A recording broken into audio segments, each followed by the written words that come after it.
What's going on, everybody? Welcome to another edition of the Talking to the Doll Benfica podcast, episode number 129. With me tonight, Steve. As always, what's going on, bro? Another night, another podcast. Only this one is more about the national team. Ooh. Right. Pedro is here also. Pedro in the UK. What's going on, Pedro? Not too much. Just enjoying being a part of this again. There you go. And Cristiano. Cristiano's here. Cristiano, sorry, I didn't mean to put a lot of pressure on you on your outfit for tonight, but I think you're properly dressed. No, What's going on, brother? I stuck with tonight's theme, which is the Portuguese national team. I didn't want to go a little bit too extravagant because some people enjoyed our little joke last week. Some others, unfortunately, did not, catch on to the joke. So we received some praise and some criticism. But today I decided to go the safe route and just wear the latest Portuguese national team jersey. So I figured that would be the safest way to go. Right. So on tonight's podcast, and as you've heard Steve mentioning, we'll be talking a little bit of national team, maybe a lot of national teams since Benfica hasn't played. And I know this is a Benfica podcast, but just bear with us for a little bit. We'll also talk Benfica, of course, Portuguese Cup game, inaugural game of the 2014-2015 season against Sporting de Covilhã. So Benfica will be away this coming Saturday. So let's get this started. Portugal first traveled to France for a friendly against France where they got beat. Was it 2-1? Was it 3-1? Not sure. 2-1. 2. Yeah. And then we transitioned into Tuesday's game, which was yesterday against Denmark, and the more serious game for the qualification of the European Championship. I'll give you the lineup. Patricio, Cedric, Pep, Carvalho, Eliseu. William Carvalho was in front of them. Moutinho, Thiago were the two pivots, if you want to call it, or eights. Dani, Nani, and Ronaldo were up front. Steve, surprised at all that both William Carvalho and Ricardo Carvalho came in for Bruno Alves and André Gomes, respectively? No, I can't say I was surprised because the second half of the France game was a lot better than the first half.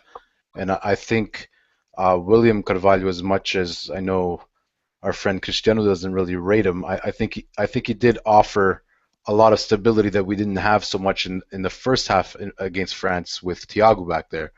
So I wasn't surprised at all to see him included. Who I was surprised was included, and the fact that Antunes never got a minute, I was very surprised that Eliseu is playing as much as he has. Right.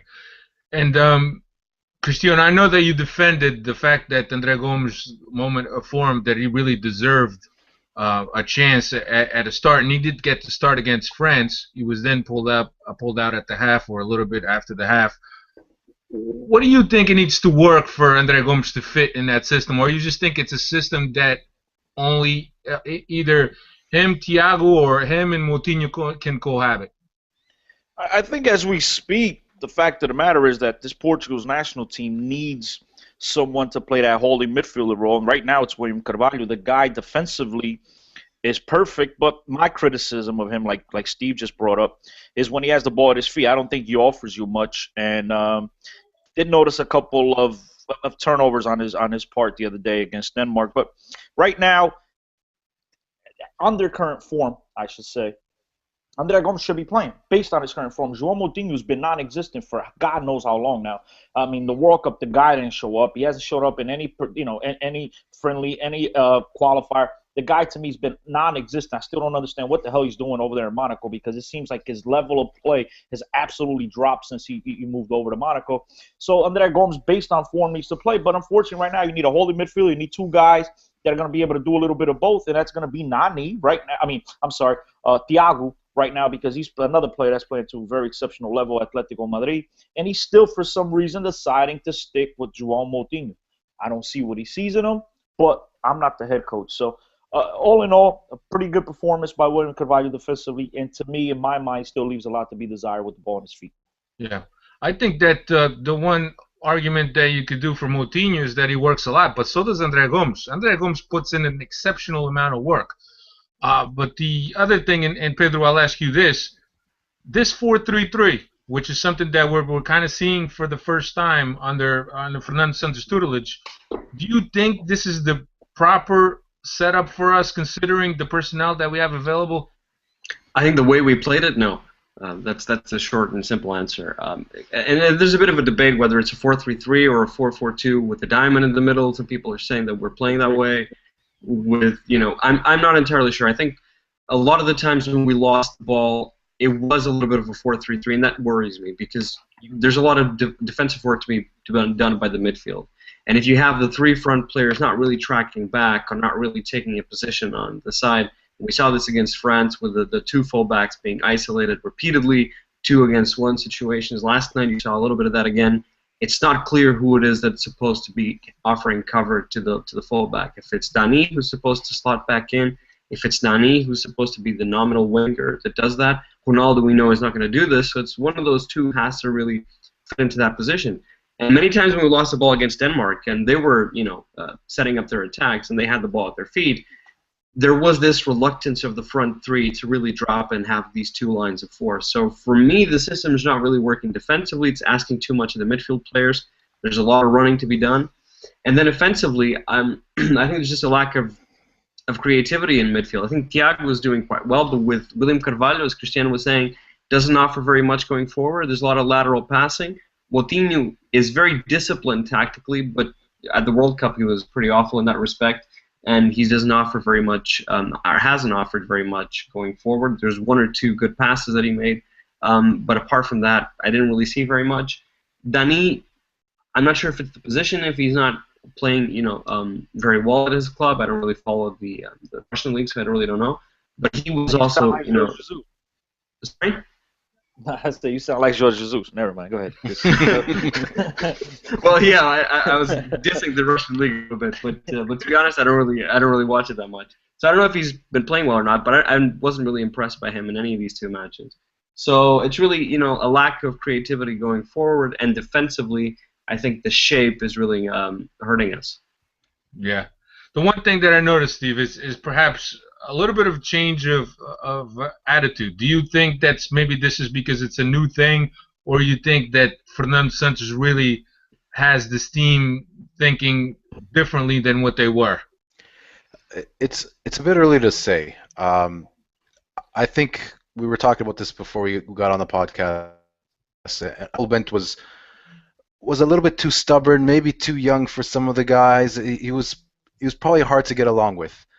And I think that the fact that Fernando Santos has called in all his outcasts and they've immediately made their way into the first 11 and made their way into making an impact on this team shows that there was a bit of a conflict when it comes to personalities with Paulo Bento. So I think that Fernando Santos is getting the amicable part down. He's picking up the right relationships, because listen, Ricardo Carvalho was 36 years old, but he was the best player on the pitch yesterday, and we had a falling out with him 2-3 years ago because he wasn't going to start in detriment, or because Bruno Alves was going to start. Something doesn't give. Yeah, but hold on. But to be fair, Steve, and I love you, cut you off a lot. He walked off. It was his decision to walk off. It wasn't Paulo Bento that kicked him out. He walked off on his own. I completely agree, and he was wrong, and we've all had heated moments where we were wrong. But the basis of that argument was that he was not going to start. And where on God's green earth does Bruno Alves get a start over Ricardo Carvalho? I mean, listen, in a fair way, if you go based on just playing and their ability to play and form, yeah, realistically, Bruno Alves does not deserve on the same pitch as Ricardo Carvalho does. But it could have just been a matter of rotation. I mean, listen, I like guys that come into the national team, give it their best, and I don't like these guys that come in with this sense of, I am who I am and I need to start. Entitlement. Entitlement, exactly. And that's exactly what happened with Ricardo Carvalho. We all love him. The guy's been fantastic wearing the Portuguese national team jersey at every single step of the way. But the fact of the matter is he came in with a sense of entitlement. We heard different reports whether it was about Pepe playing. I heard different reports regarding Pepe. You're telling me it's Bruno Alves. It is what it is. Listen, if the coach decides to rotate his defenders, I think you as a leader, as a veteran, as one of the guys that wants to be there for your club, for your nation, I should say, you should just say, okay, you know what? I don't agree with your decision, but I have to step aside and respectfully disagree with you, but I'm going to do what I have to do for the betterment of the team. Right. No, I don't have an argument against that. I just find it very interesting how those four guys who were blatantly put aside by Paulo Bento, I'm including Quaresma when I say this, they automatically came back into the side and they've all had an impact. Yeah. So there's relationship issues there for sure. Pedro, what do you make of that? These four guys. I mean, you already spoke a little odd role that Dani has, but I mean, we probably share the same opinion on Quaresma, but guys that stepped in onto this team and perhaps are making a visible difference. Yeah, exactly. I mean, in the case of Dani, there's this week, Roy Keane, I heard him speak about when he fell out with the Ireland coach. And the issue was, he was accused of faking an injury. I think with Dani, there was an issue with Paulo Bento also related to an injury, him coming in and not giving it all or something like this. So there's clearly issues with the way that he's talking to players. If so many different issues crop up with different players at different stages, then you have to look to the common element. Who's the common element? That's the national team coach. So you have to really say, there must be something there in terms of how he handles the players. And even with the Ricardo Carvalho situation, if it is as the media portrays it, he just walked off, then I think we all agree with Cristiano. You cannot come into the national team thinking, I'm going to start. But it's also very strange to think that a player of Ricardo Carvalho's caliber would throw a hissy fit because he wasn't going to start a match or in practice, right? He would just walk off because of something that small. It may be the case, but it just sounds a little bit too petty to be true. Didn't he admit to it just recently? Didn't he admit to it over the last week? He admitted. He said I acted. I think he did. Right? Correct me, guys. He said, I acted in an unprofessional way. I shouldn't have acted that way. Right? He admitted it himself. Yeah. Correct? Yeah, he did a mea culpa. But the other thing and back to Pedro's point, is that maybe if it had been another coach, maybe he wouldn't have acted that way. Maybe it was just there's a certain lack of respect for that coach. And the whole Dani incident, also faking an injury, I'm not saying that the guy's a saint, and if he faked an injury, he deserved to be left out.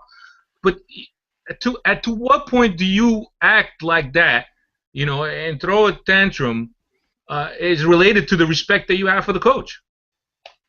I don't know. There's a lot to do with that. I don't think Ricardo Carvalho's ever had any other incidents of this sort in his career that I could remember. I mean, the guy has played at the highest level on all levels. I mean, you're talking about a consummate professional. I think this might have been a case. I think this might have been a case of where a lot of these guys at one point had a chance to play with Paulo Bento when they were coming up, and Paulo Bento might have been on his way out. Maybe Paulo Bento wasn't the friendliest of teammates at the current time, and guys maybe held a grudge against him. We don't know, man. Right now, it's all speculation. The fact of the matter is, like Pedro said, the common denominator was Paulo Bento, was the guy that seemed to not be getting along with everybody. Now Fernando Santos comes in. He immediately calls these four guys back. But, unless we have all the facts in front of us, we can just sit here and speculate on what went wrong, because Ricardo Carvalho admitted himself that he walked off. Yeah. So if that's the case, I can't hate Paulo Bento for that. Thiago himself admitted that he regrets sending in a fax. So who we're going to – at the end of the day, we have to look at these players also and say, you know what, maybe it's on you. Maybe you needed to be a better professional. Even though I agree, I'm not a Paulo Bento fan. I'm not. I've never been a Paulo Bento fan. But maybe these players at the same time should have acted as more professionals, because we've seen plenty of episodes and plenty of cases where our Portuguese national team players, whether playing in the European leagues or with the national team, at times have been called, been lack of respect there in certain cases. So I think these guys need to be grounded, and that's what I like about Fernando Santos. It's a guy that comes in with a ton of experience, and I think these players look up to him and they will listen to him, where I don't think they listen to Paulo Bento from the get-go. Yeah, I mean, you touched up on two important facts, and we were talking about this before we went on the air. The fact that some of these guys have actually played with Paulo Bento, so maybe the age gap there, that respect is not there yet. You're talking about Fernando Santos, a guy that his CV is very vast, a guy that's managed a lot of teams, that's dealt with a lot of egos, that knows how to manage guys, basically manage teams. I mean, if you think about it, Paulo Bento, he coached the juniors at Sporting. then he's coached Sporting for 2 or 3 years, and that's his experience. I mean, that experience, does it qualify you to be a national team coach? And Steve has also argued that sometimes coaches that are that young are not suited for the role of a national team. Yeah, normally it's an older guy that takes charge of the national team that doesn't want to work day in, day out so hard. But Paulo Bento's case, plus some others, it hasn't worked. It showed otherwise, that the younger guys who end up in the positions sometimes aren't the best coaches. So yeah. They were who was available. Yeah. But getting back to the game, Steve played a lot better in the first half than we did in the second half. Any noticeable differences that popped up at you? I kind of have the games split up into two. I got the France game in the second half and the Portugal game in the first half. The Denmark game in the first half kind of split up. So I remember Pedro was saying something about the defensive transition from the front three guys, the Nani, the Dani, and Ronaldo. Ronaldo, we know, is not going to defend. Fine. The problem, I think, with the France game that was actually fixed for the Denmark game was versus France, it looked like Dani and Nani thought they had a free pass too, that they didn't have to defend. And that caused a whole buttload of problems for Eliseu and Cedric. And when we started the Denmark game, you obviously saw there was a change. Dani and Nani had more defensive responsibilities. The only thing is, I think they're still lacking a little bit of structure, because sometimes. But can you tell me who was supposed to be? Which one of those was supposed to be the one who did it? Right. I was getting onto that. Sorry for interrupting. Sometimes Nani would defend a flank, and the whole three midfielders would shift over to the side, so they would defend in two banks of four. Other times, Nani would basically play almost like a 10-ish role, and kind of sit in front of Moutinho and Thiago, which didn't work as well, and still left the fullbacks exposed. I can tell you one thing for sure: Dani doesn't have the same responsibilities that Nani has. It seems like Nani's always the one that's trying to make the extra number defending, where Dani has a little bit more freedom to be a little bit closer to Ronaldo. I think if anything that I saw throughout these two matches, Dani's not a superb player. He's not amazing, but I think he's in tune with Ronaldo. I think he's got a good understanding of where Ronaldo wants to get the ball. I think he's got a good understanding of where he should position himself so that Ronaldo can play the ball off of him. I'm thinking that the more this campaign qualifying goes on, we're going to see a little bit more of this partnership, and hopefully that will flourish a bit. But for sure, Nani's the one who's got to defend more. It's just I think they got to structure that out a little bit more, because when things are happening quickly, especially like on a counterattack, Nani's got to be in the right spot. And I know it has to do a little bit to do with they're trying to rotate the front three guys a lot. You saw Ronaldo sometimes popping up in the middle, sometimes on the right, sometimes on the left. And when you're trying to rotate like that, the moment you lose the ball, you're not in the same spot that you're accustomed to, so you kind of have to make do. So I could see what they're trying to do, but at a national team level where you don't have the day in, day out to work on these different situations, it's very, very difficult to nail down processes. So I think they need to find a way to make it just that little bit simpler, because against teams that can move the ball quickly, Nani's going to be dead under the water lots of times, and we'll be defending with a midfield three that will be shifted too far one way or too far to another, and you'll have direct access at a fullback, and if that fullback's Eliseu, it's not a good thing. I mean, they were constantly, Denmark and France were constantly trying to get one-on-one with Eliseu, and it's sad because it's the only Benfiquista on the team, but he's the worst player, so they're going after him. To be fair to Eliseu, though, I mean, come on, everybody likes to rip on the guy, and the guy wasn't as bad as he was against France. France, without a doubt, the guy was absolutely atrocious. So was Cedric, for that matter. But Cedric in this game, is the worst player, no? I would agree with you, Pete. But I just think that in this game, a lot of people harped on the criticism, and I don't think he was that bad. Just like they were harping, everybody's praising João Mario. I don't think he was as good as he was against France. So I just think everybody went with it. But I agree with you. To me, the thing with Eliseu, guys, let's not forget, Eliseu's a backup. I mean, in reality, being healthy, Quintrão's our starting left back. Yeah. So I don't think that's too much of a worry. And I mentioned this last week with you guys, and I'll mention it again. I'm more worried about the right back position because there's not one right back that I can see that to me is a reliable player, a guy that I could throw out like a Quintrão that I could throw out there and I know I'll be okay. Name me that Portuguese right back because I haven't seen him yet. Is it other Almeida? Maybe. I don't know, but he's not that quick. I like his size. He's not that quick. Cedric, I mean, the guy leaves a lot to be desired. They're just, João Pereira, do you bring? Where the hell is he at anyway? João Cancela? I mean, there's so many guys. I mean, there's a lot of question marks in that right back position where, to me, at the left back position, we're pretty much covered. We're covered, so. Pedro. Yeah, I'm with you on that. I think the right back position is a lot more worrying than the left back. Because even with Eliseu, I think Eliseu's I think also the experience and everything that he brings, he's a better player than Cedric at this point anyway. And so if we're thinking about what he brings to the team, I'm less concerned with that position than the right back position.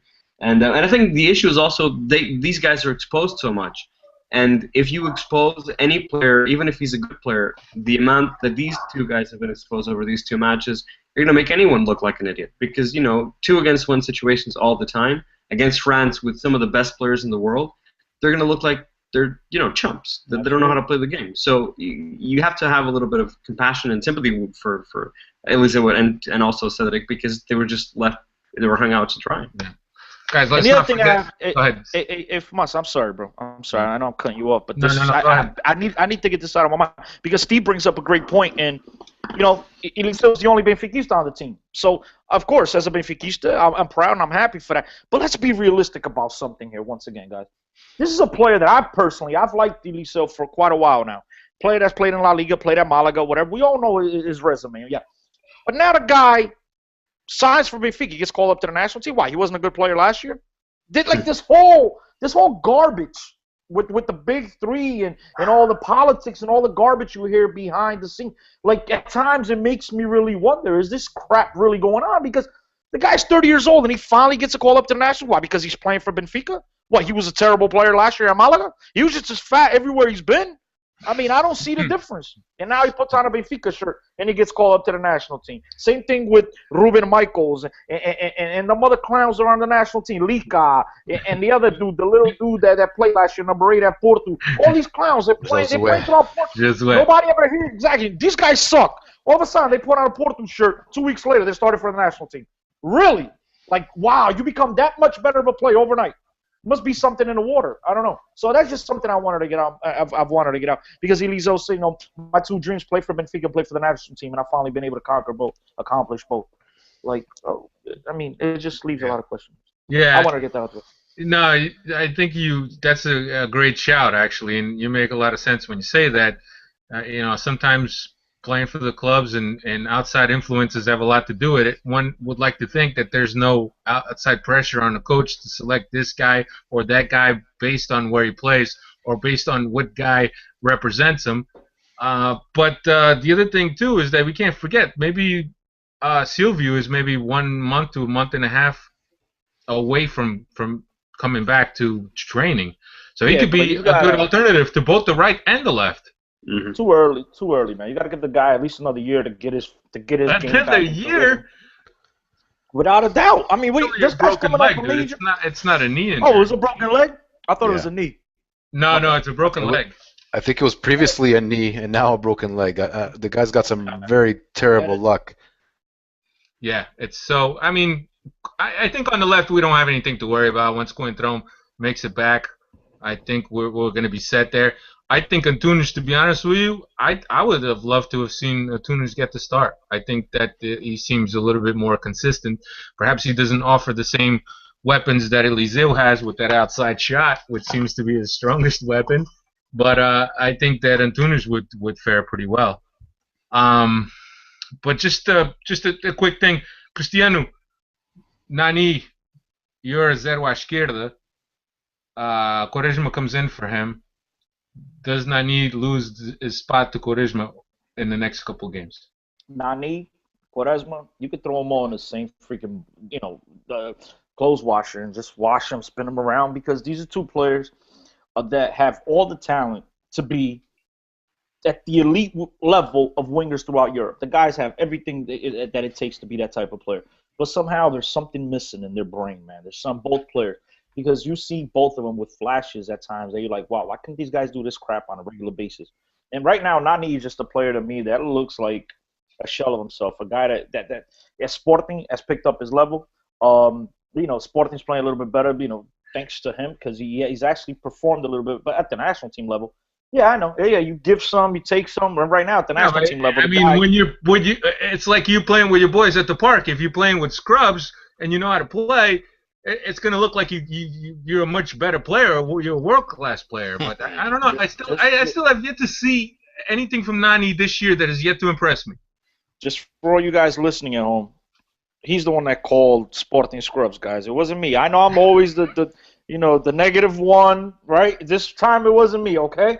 But I agree with you. But yeah, the guy just hasn't. I don't know. I don't know what to say because I get a lot of grief from my guys, that my friends at Sirius and everybody else, because I was one of the guys that constantly talked up Nani. I thought Nani was fantastic. Like 2 or 3 years ago, he was Manchester United Player of the Year for like the first half. The guy was playing at a brilliant level. Then it just seems like he gets to a certain level and he drops off dramatically. Yeah. And I don't know. I don't know what to say because it's sad because Portugal, just on names, if you go based on talent with Nani, Quaresma, and Ronaldo, if you play a 4-3-3 with those three guys up top, I don't see many countries, based on talent, guys, okay? Based on talent, I don't see many countries that compete with those three up top. Based on talent on paper. Not even yeah, on exactly. paper. Yeah. I'm sorry, not even on paper. Not even on paper. Maybe talent on the soccer pitches. No, on those peladinhas or whatever they're called around the Bairros in Lisboa, maybe that, but not for what they can do on a real football pitch. Just on this Quaresma thing, I just really hope Fernando Santos resists any temptations to drop either Dani or Nani for Quaresma. I mean, there's an obvious argument for having Quaresma on as an impact sub because he's got that extravagant skill set that, given maybe 3-4 opportunities to pull something out of a hat, he will, and it will create a chance like it did versus Denmark, and it won us the game. Thank you, Quaresma. But in the course of 90 minutes, Quaresma will destroy any team moves that we've had at least 60-70% of the times that he's touched the ball. Just in those 10 minutes that he played, I think he lost the ball 4 or 5 times for that one cross that he made. So, yes, I'm not going to doubt the man's talent. The guy has feet that if any of us had his talent, we'd be millionaires. But sadly, we do not. And now he's the one with the money, and he's still a loser. So, I think Quaresma needs to go to Jorge Jesus Escola. Yeah. Teach him how to play for 3 years. 3 years, teach him how to play. Because Jorge Jesus has been, I like the guy. I don't know what to say. I think Quaresma has all the talent in the world. I mean, the guy with skill level, he's just fantastic, but he can't put it all together. So it's sad. It's sad because this national team has a lot of question marks, and they can surely use, consistent guy on the outside. Because right now, who is that guy? We really don't have one. And in reality, if things worked out in our favor, not Dani and Nani, both of them clowns would be benched, and we'd actually have a striker that's competent, a guy that can put the ball in the back of the net and sit Dani. And right now, we don't even have that. So I mean. Yeah, there's a lot of question marks with that. Yeah, but still with the national team, but now turning our attention to the young kids. And, the young kids are playing the same exact system that the older guy, the main team, plays. And Pedro, looking at these kids, and I don't know if you had a chance to catch any of the games against Holland, but so much talent in these kids, so much talent and so much promise for the future if we can only get them integrated correctly. Yeah, I think so. I think particularly with Bernardo, and I'm showing my allegiance here to the club, but I think particularly with Bernardo, I think there's a lot of talent there to exploit. And it was I only watched the highlights of the match, but it did seem like going forward that we couldn't put a foot wrong every time we went there, a goal ensued. So there's a question over how quickly you bring these kids up to the national team, right? You see the André Gomes last year and João Mari this year, kids who haven't played that much for their clubs, suddenly start getting chances at the national team. And there's a question to be answered in terms of how quickly do we start bringing them in? If they have the talent, they may not necessarily play for their clubs because the clubs need to to win trophies, and so they need to play the players who are more experienced. But I think there's a good argument to start playing these kids a lot more often, even if they're not playing for the Sporting, the Benficas, and the Portos of this league, because I think they might have something to offer. Yeah, Steven, and you and I were talking about this. Do you think the emergence of the B teams has a lot to do with this? Because we were talking about some guys, like for example the Oliveira kid from Paços de Ferreira, right? He seems like he's been around forever, and he's 20 years old. And a lot of these other guys, they seem like they've been around forever. But I mean, do you think that the emergence of the B teams has a lot to do with this evolution and this maturity of players? I think the B team really helps when it's their first year as a senior player, when they're too old to play for the juniors anymore. So I believe they're 19 or they're 20. Pedro could probably confirm that. 19 or 18. Yeah. Okay.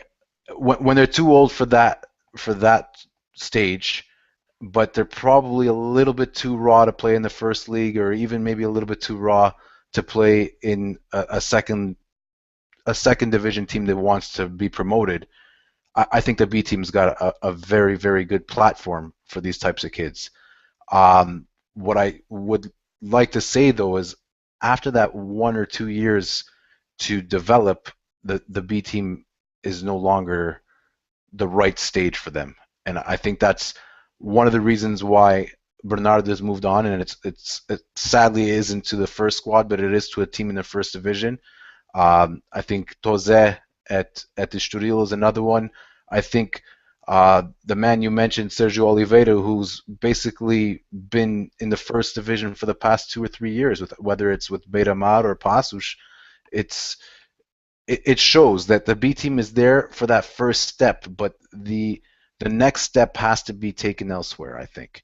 But definitely the B team is definitely helping these kids develop. It's just not. I think they need another grade, like a grade 12 or on top of the grade 11 to actually graduate into a fully seasoned first division player who has an option to, or has the opportunity to go play for the national team. Yeah. And Cristiano, you mentioned the fact that maybe Portugal will be better off with playing a striker up front, but you're looking at these kids, which are basically the future, and they're playing the same, almost identical type of formation that Fernando Santos fielded against Denmark. Yeah, but to me, are we able to develop a striker? That's the huge question mark. Do we have a striker down there? I mean, we have the kid Guedes. Right? What's his name? Guedes? Yeah, Guedes. Yeah. Guedes. I mean, are these kids ever going to get a shot at the next level? I agree with everything you guys have said about the second, the Swindavea, whatever it's called, the B teams, whatever. I like the fact that these kids are having a chance to develop by playing against men, because playing against men is totally different than playing against kids your age. But then to me, the concern is getting to the next level. Will they be able to play under pressure-packed situations? Because they're only going to develop by playing in those situations. When you play at a national team, there's a lot of pressure on you. When you're playing at a Benfica, Porto, Sporting, you don't get the same pressure playing at Vitória Setúbal or Beira-Mar. It's totally different. These kids need to get minutes. They need to get some burn in order to develop to those types of players. And right now, sad, but I don't see many of them doing so at Benfica and at Porto, even though Porto's got the 17-year-old kid playing in the middle. But it's all about developing young players. There's a ton of talent on the Portuguese national team, under 20, under 21, whatever it is. They just beat Holland 5-4. But to me, it's a question mark of, let's develop some quality players up top. We've never been able to do that since I was a little kid. I mean, I don't recall. I mean, Pauleta, the guy was, I don't even think he was developed with him, The worst part was he wasn't that good.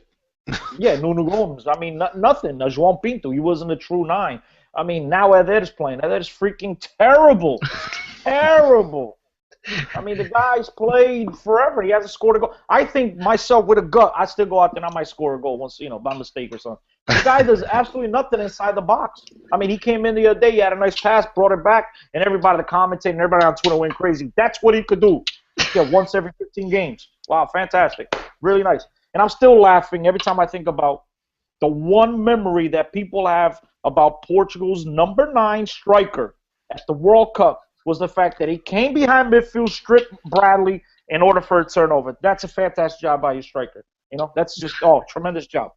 So, you know how I feel about our strikers. Yeah. Well, I mean, but we've always had problems developing a striker. I mean, that's not from now. I mean, who's who you guys can remember the probably like not a world class, but a guy that was decent. I mean, I wouldn't even call Pauleta decent, even though he's number 2 on the all-time scoring. But I mean, Nene maybe. No, dude, it's sad. It's sad.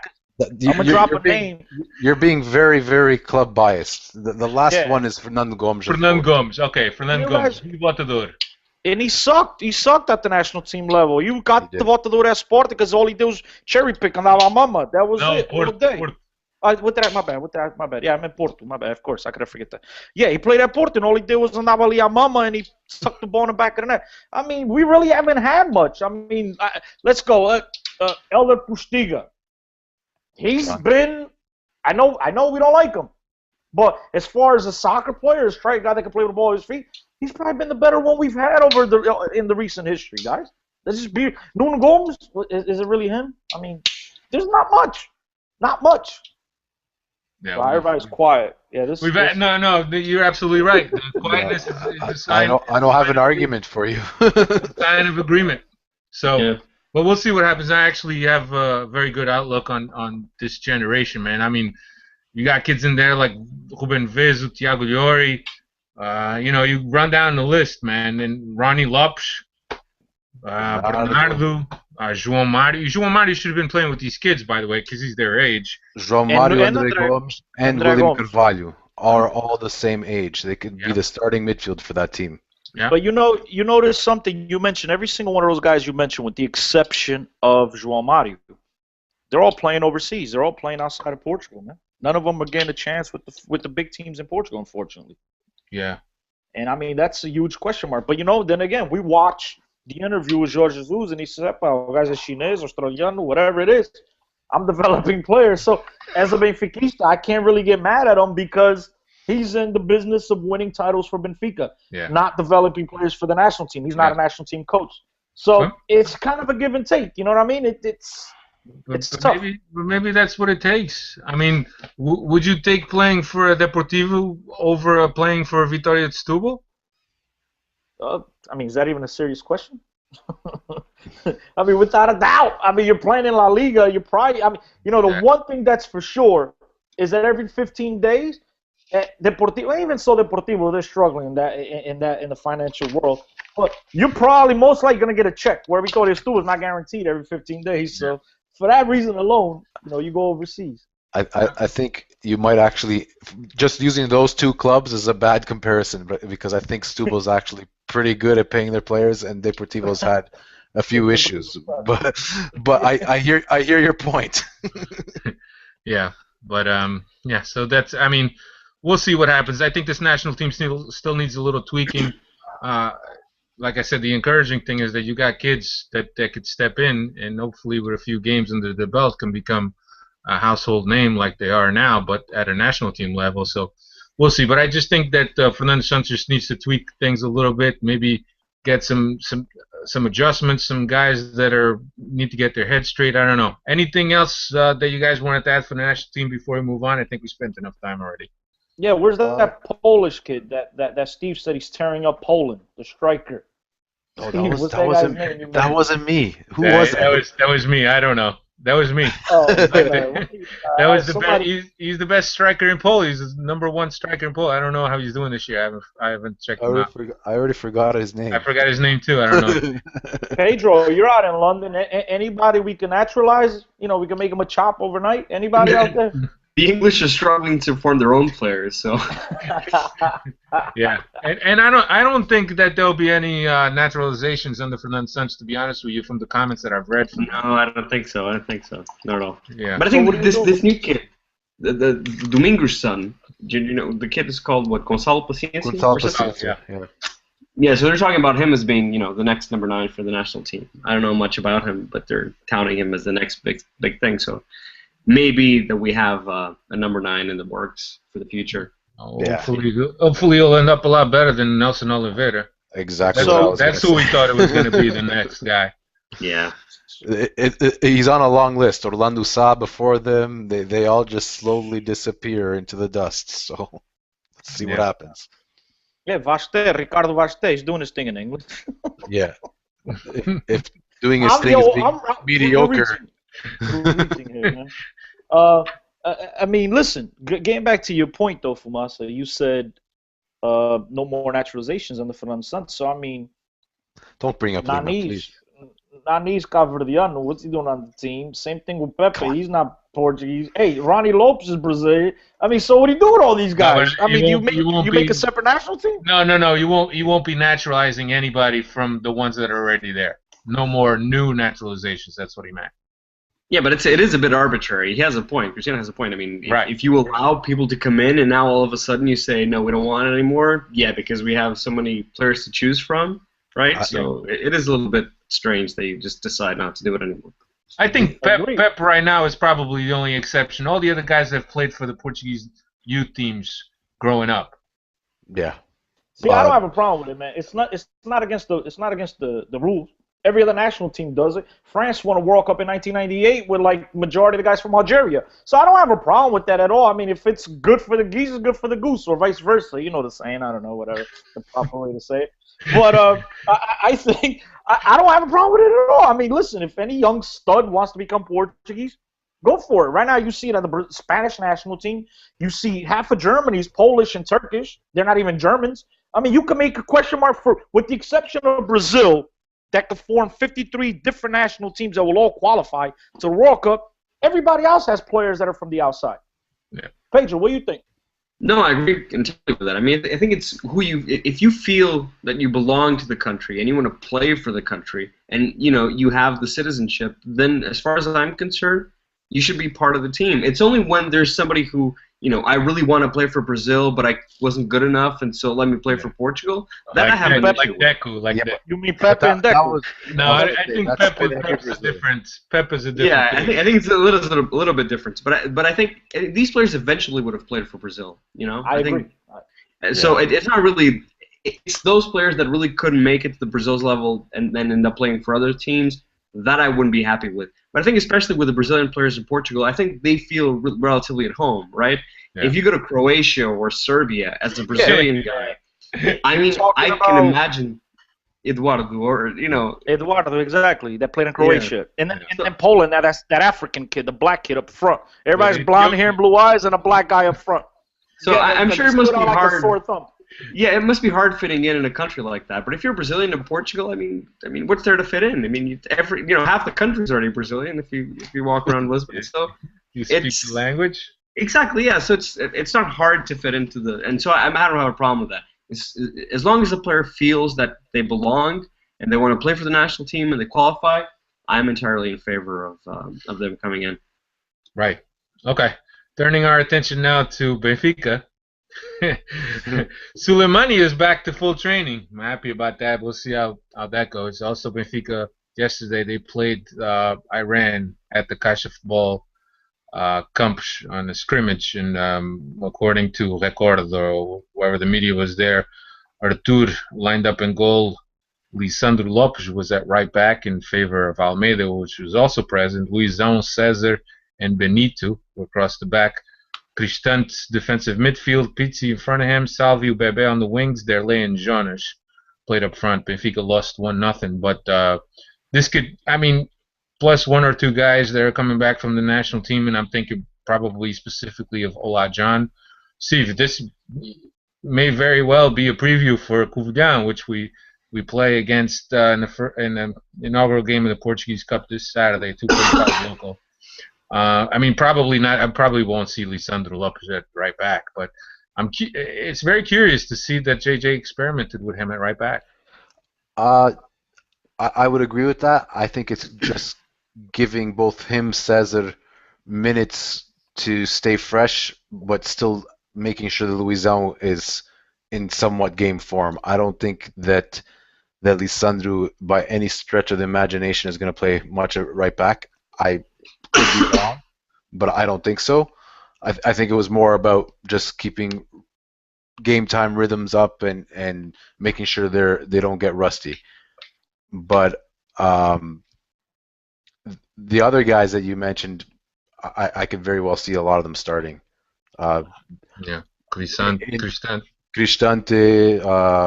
even Pizzi, Jesus. Derlei, Janish. I'm surprised none of you guys have a huge problem with what I find as a problem. Because to me, what in hell is Luizão and Salvio doing playing against Iran? I mean, it's like Steve says, it's a matter of keeping the rhythm. Yeah, what rhythm? If Luizão, right now you have one central defender that you could count on, you could trust on, and you're gonna play them against Iran. Could you imagine Luizão going down? What are you gonna do then? And Salvio, I know we have other options. That's fine, but to me, in no world should both of those guys been playing yesterday. I'm pretty sure there's kids in the juniors that you could throw out there, and they could have probably done the same exact job. Right now, Benfica is their number one concern objective should be to win the Portuguese league, and by having Luizão on the sidelines, that's not the way to get there.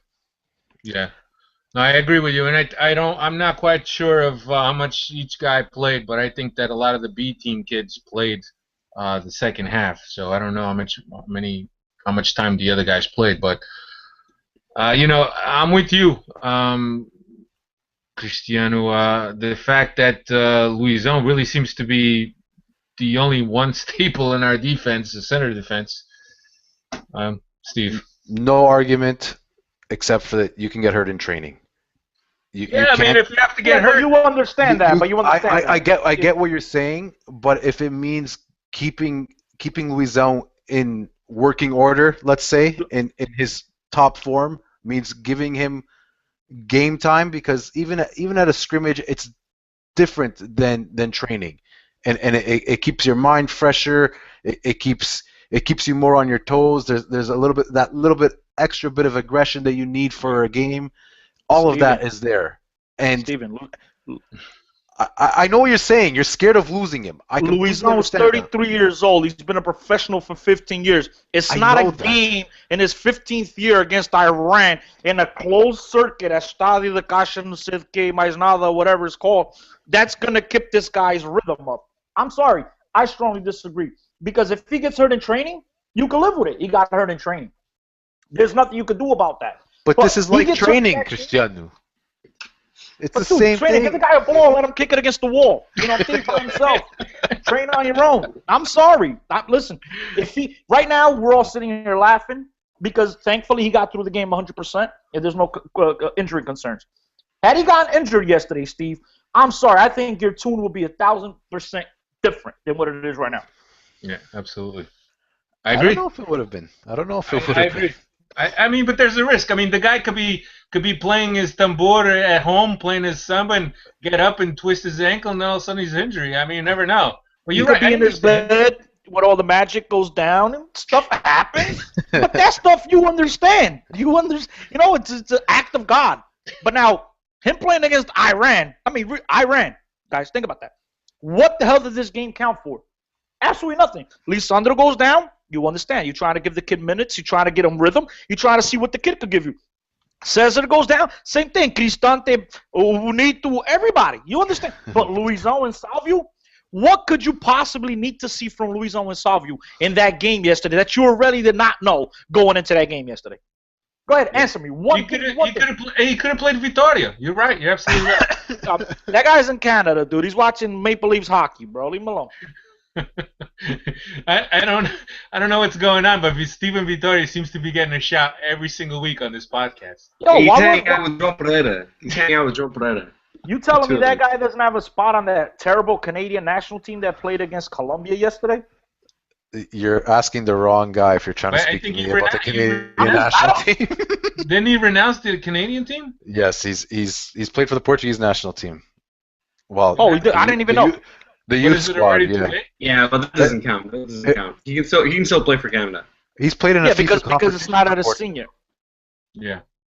Yeah, I don't know. Listen, they have a kid named Pacheco who's Portuguese, plays in Portugal. He starts for the. He lived in Canada when he was a little kid. He starts for Canada. Sounds I don't know. nice I to guess you. I'm talking to the wrong people. Sorry. I Yeah. watched the game. Neil knows more about the Canadian national team than I do. I don't follow it at all. Yeah, I'll be honest, I don't know either. But anyway, so Benfica will play Sporting de Covilhã this Saturday, 2:45 local. Covilhã is in Portugal's second division. They're currently ninth, 4 wins, 3 ties, 3 losses. Their stadium has about 3,000 people 3,000 seat capacity, and from what I read, they're going to expand it to 8,000. How do you expand a stadium from 3,000 to 8,000? You almost double the capacity. I've been at a stadium that did that. So when Go to Walmart. Leiria played Benfica in 2011, I think. So they played in Marinha Grande, and they had this terrible little stadium that fit 1,000, 2,000 people at the most. So what they did was they put these terrible bleachers on the side that could be removed and all that, and basically just charged premium rates for the privilege of watching the game from there. And you couldn't see anything, right? So if you were at one end of the pitch, you couldn't see the other end of the pitch. So it was just pretty awful. But you can do that. It's going to be sold out. I think that maybe an hour it took for the tickets to be sold. I forget I read it, but I forget. I don't know if it was an hour or 15 minutes, but it was quick. And Benfica gets that for practice, bro. 8,000 people. but I also, it's the Portuguese Cup, and there's a competition that has a lot of tradition. But these little teams, man, they hit the jackpot. A big team comes and plays in their town, in their stadium. That could be the game that will pay the players' salaries for the rest of the year, and they'll be set. And I'm so glad it did end up happening in Covilhã, because there was rumors that they were trying to move the game all the way to Aveiro in Beira-Mar Stadium just to get bigger gate receipts.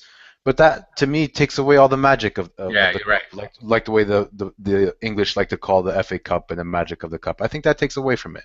I think part of the beauty of it is you get to go to these small towns and you get to be like the circus coming to town, and you bring your fans with you. You get to see Covilhã. You go buy some queijo de serra, some nice cheese. You go to a couple different restaurants. It's great, man. It's better than going to a heartless stadium like the one in Aveiro that has nothing to do with Covilhã. I'm from. Hey, espera aí. You know where I'm from, so don't start. I don't know. I'm from there. I don't know where you're from. Be careful. Well, my mom is from. Better? Well, I'm from there, and I'm from Stubo, so, I mean. The grassroots, I think that it's great when you go to these stadiums and you experience the grassroots and these traditional stadiums that have been around for the longest time, that have all these stories, and actually it's something that the big team comes to town. I mean, I've been there, trust me. I mean, I haven't played, but I know what it is for a big team to come to your town and to play your team from the third division. It's always exciting. So like Steve says, it takes away from that magic moment. But Steve, I mean, the security over there can't be too tight, right? It's probably like the Serbia and Albania game, right? Security over there is like that. Let's hope not. The funny no thing drones. is, no. I think this game is actually being played at the the sporting center in Covilhã, not their actual stadium. I think they have a second facility that I think even the national team has used on a couple of occasions, and it's like a complex. It's not the actual the stadium that they play in, week out. So hopefully the pitch will be a little bit better, and at least that will be of a higher quality. Yeah. Steve, you want to get a stab at an 11? Or an 11 that you would play? Oh, that's going to be difficult. I'll go with JJ, what I think JJ will play. I think he plays Paulo Lopes in net, André Almeida, Jardel and Cesar. Jardel, I think he's hurt. Oh, Jardel is hurt. Okay, Luizão and Cesar. Luizão. Just to piss off Cristiano. You guys love doing that. Benito at left back, Cristante at defensive midfield, João Teixeira at 8, Bebe on the right, Ola John on the left, Jonas and Derlei. No PT? Oh, good shout. Maybe Pizzi instead of João Teixeira. That's probably exactly what's going to happen. Yeah, João Teixeira, you're really reaching. Yeah, you know. I mean, we all know the kid as its worth, but I don't think he's going to bypass guys that he has on the bench. I think I had him on the brain after reading something that Correia wrote. I think that's what I was going to mention that right now, Steve. I was just going to mention that you posted it on Twitter that the guy is on this new GNC program to gain some muscle because they plan on Who's that? replacing Enzo Perez. João Teixeira. That's according to Steve06 on Twitter. That's just that he's getting that from his sources. But now listen, I think Artur plays. In goal. Andre Almeida, Lisandro, and Cesar play in the middle. Benito on the left. Cristante. I do like the João Teixeira shot. I gotta be honest. I do like that, but I don't think it'll happen. I still think it'll be Pizzi. I think on the left you'll get Suleimani. On the right, whatever, Suleimani and Ola John will play. And then I think Pizzi and I already mentioned Pizzi, right? Yes, okay, so I can't mention them twice. I think Jonas and Oliveira. Possibly Oliveira. Possibly. I think Jonas will play though. I think he needs. That's a guy that's 31 years old and he's minutes. Yeah, Pedro, you want to take a stab? No, I think I agree with Cristiano on all his picks, except Soleimani. I think it may be a little bit early for him to come in. And I think Oliveira and Jonas, because Jonas needs the minutes to get, because he didn't have a preseason wasn't, ideal. And I think Oliveira will probably get it ahead of Derlei, who I think is going to play more matches. So I think apart from the front two, I think the rest is that's my guess. Yeah. My only call for Derlei is the fact that he needs to develop routines, because I think he's grooming him to overtake Lima. So I don't know. What do you guys make of him? Well, remember they got a Champions League game coming up next week. Yeah, right. True. Don't they have, okay. Yeah, so on Tuesday. They need to keep players a little bit. Wednesday. Whatever. Yeah, they play next week. But what do you guys think of Derlei? I think I think that he has a lot of raw ability. Very fast, works a lot. I just think that he needs time to develop the routines and to understand what JJ asks of him. But I think that he has potential. Same. I think he's a different type of center forward than anything we've had for a long time. A lot more physical. Very aggressive. He gets into good positions in the box. I don't think his feet are as bad as people are saying they are. I keep on reading people just mocking him on how he can't make a pass and whatnot. I think he's got more ability than what people make of it. And the fact that was second top scorer in Portugal last year at a team like Marítimo means he knows where the net is. I'm with Alfredo. I think within a short period of time, with the funk that Lima is in, Derlei will make his way in there. I don't think Derlei will ever make it at Benfica. There you go. Sorry, guys. Because I think it's good because me and you hardly ever agree, and that's exactly, good. Exactly. Because me and Alfredo always agree, so it's good. Exactly. And Pedro agrees with me, so Pedro's a very smart man on most topics. But now, all joking aside, I don't think Derlei will make it because unless he grabs this opportunity by the horns. Right now, the fact that Lima is not playing to his best of his capabilities, and we've seen Lima struggle to put the ball in the back of the net. Jonas, I think, once he adapts to the Jorge Jesus system and to the Portuguese style of play, I think Jonas will start getting a lot of those minutes. And so either Derlei grabs a hold of that opportunity, or Benfica come January or next summer, Benfica will go out and get themselves a prolific number 9. That's one thing that this team severely lacks right now. So I think he'll have a very short leash. I think he'll have a chance to prove that he's worthy of that opportunity. But unfortunately, I think that between Lima and between Jonas, there's too much competition there for these guys. Unless he lights it up. And if he does, that's a great thing for us. But unless he lights it up, I think it'll be very hard because they will go out and get them. So that's one thing you see Benfica constantly, the movement of players in, players out. So I won't be surprised if that happens. Yeah, I agree. Steve? That's it. Sorry, I had my hand up for no good reason. Yeah. No, I agree. I agree with you, Christian, that the window for him is very small, and that Benfica will hit the market for a center forward if it doesn't work out, because Lima's on the decline, obviously. Nelson Oliveira is failing to live up to his potential. But he has to stay, right? So yeah. And maybe he thinks that. I know you don't agree. That was the best thing that the kid could have done after him and his dad badmouthed JJ for not giving him opportunities to just come to JJ and say, look, I want to stay, I want to learn, I want to do this. I think that's great. Christian. I think Lima has another opportunity here, though, guys. I really do think Lima, if he picks up, I know it's hard for you guys to see what I'm seeing, but I think that Lima was at his best last year, and we've all agreed on this part when Rodrigo was next to him. Rodrigo's coming back in the ball, feeding him the ball, creating lanes, opening up a lot of space by making different runs. Yeah. And I think Jonas is a very similar player. I think Jonas is the same type of player, and I think he will be able to create, because once Lima's by himself, 1v2, 1v3 with the back to the goal, that's the one thing that Lake could do, though, is play with his back to the goal. Lima can't that much. And I think Lima doesn't have enough Ginga to create space for himself, so he needs help up top. And I think once Jonas gets adapted to and he starts opening up space, I think Lima has a chance, once again, if he finds a way to get on the field over that Lake. Yeah. I think you forgot one very, very important thing. There's a certain kid called Talishka that he's got that spot nailed. No Jonas, unless he goes down, no one's going to take that spot away from him. So it's if you stop scoring goals. If you stop scoring goals, man. Guys, it's a great point, Steve. It's a great point. All right, and for a second you left me speechless, but then I remembered one thing right quick, right, which is I don't think Benfica, right, or Jonas would have agreed to join forces if Jonas wasn't promised some type of playing time, guys. I'm sorry.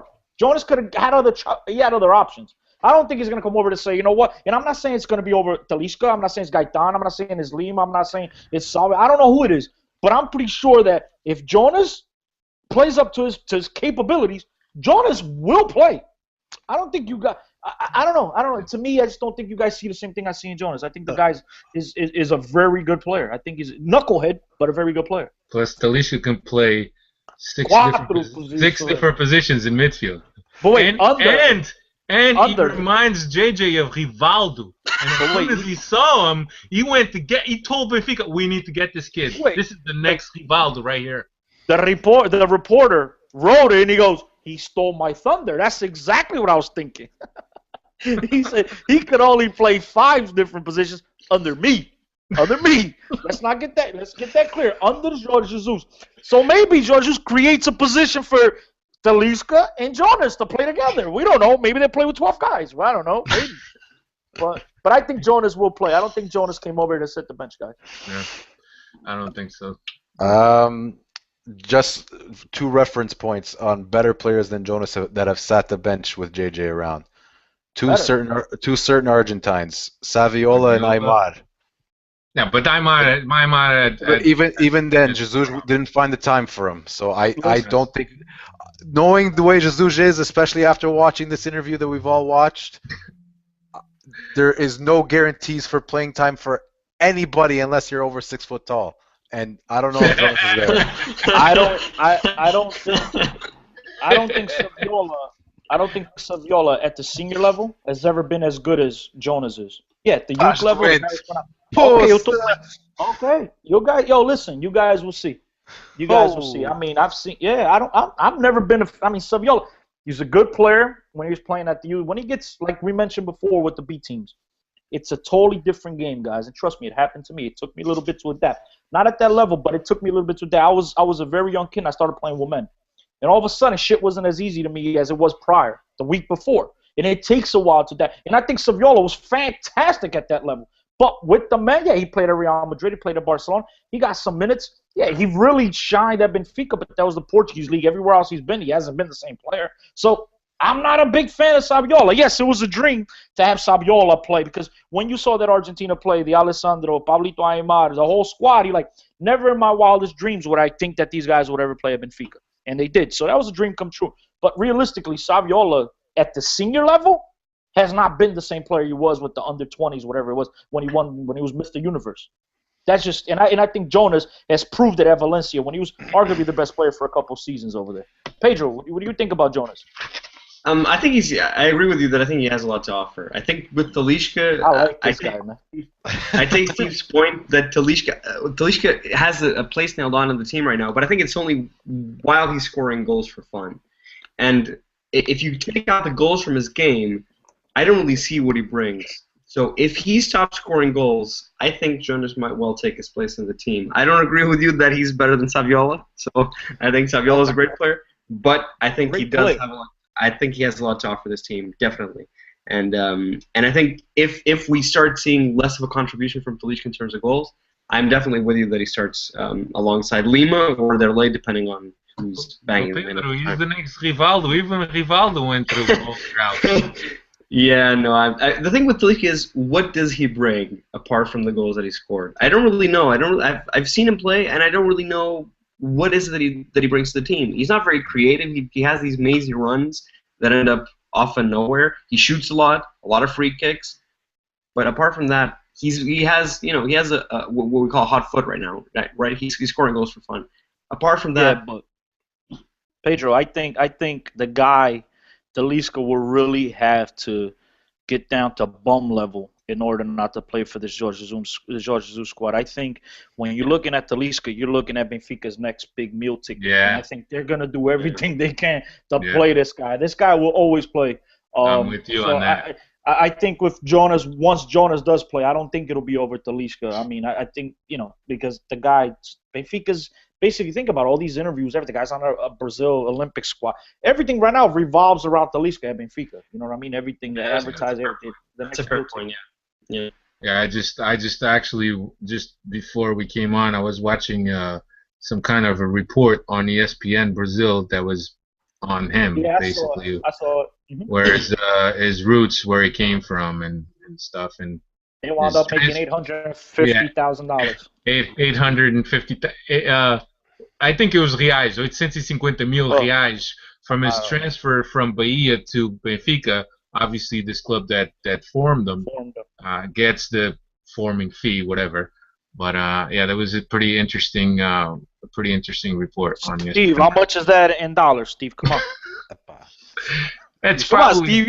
You're the brains of the organization here. Steve. I would say it's probably, I don't know, maybe 250,000, maybe 100,000. When it comes to math, you're looking at the wrong man. Completely wrong man. But anyway, we're just. I think Steve and I need to have a shootout in Toronto, Alfredo. We need to go out there. Me and Steve gonna sit, face to face and do a 1 hour radio show, just him and I talking sports. Because we don't agree on nothing. No. We don't agree on nothing. Yo, you like pastéis nata? You like pastéis nata? I love them. I love pastéis nata. Oh, we agree on something. All right. I think that Cristiano, me and you, we drive as soon as we hit the border, man. There would be the Steven Vittoria patrolman looking for us. Anyway. Let's wrap this up. Next week we'll be back. We will look back at the Covilhã game and we'll look ahead to the Monaco. I'm sure Steve is going to have a pretty nice preview of Monaco. I mean, we probably Steve's the best, man. A lot of us have seen Monaco, but nobody breaks it down like Steve. So next week we'll have that to look forward to. No pressure. My only memories of Monaco is the Monaco GP, bro. I don't know much else about Monaco. Anyway. The T-shirt campaign actually finishes tonight, and I appreciate everyone that's gone out and bought a T-shirt. Really appreciate that, man. And you should be getting them 7 to 11 days after today. So probably within a week to a week and a half. Peggy might have to wait an extra 3 weeks because it has to go all the way around the world. So he'll be traveling on a kangaroo's pouch. So it'll take a little longer, but thank you so much, everybody, for going in there and buying a T-shirt. I think the number is up at 31. I think my mom might have bought 5. I bought 2.